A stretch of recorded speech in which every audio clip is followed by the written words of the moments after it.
So now I'm going to show you how to slip a stitch either knitwise or purlwise. So when we slip a stitch, it's so that we don't knit it.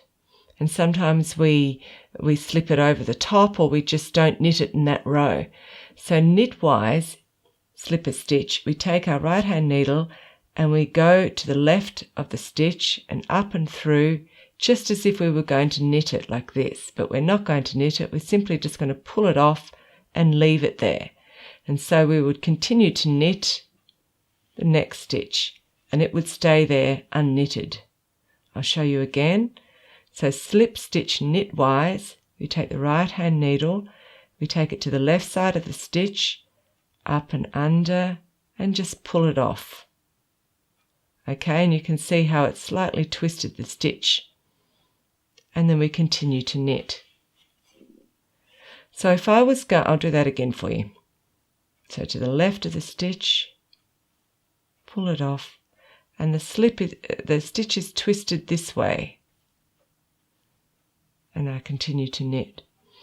Now if I was going to slip a stitch purlwise, we would keep it in the same position. The stitch wouldn't be twisted.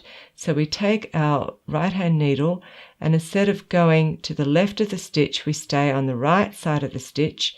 We pass it underneath from right to left and pull it off. And that's exactly the same position as the next stitch. You can see that this part of the stitch is forward.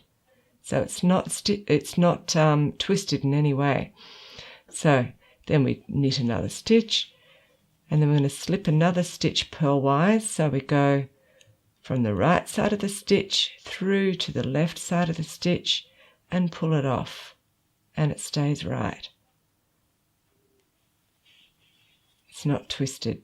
So I'll go back to doing slipping a stitch knitwise. You go from the left side of the stitch up and through.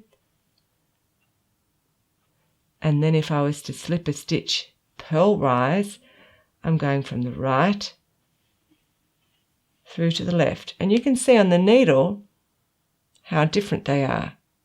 And that affects the knitting.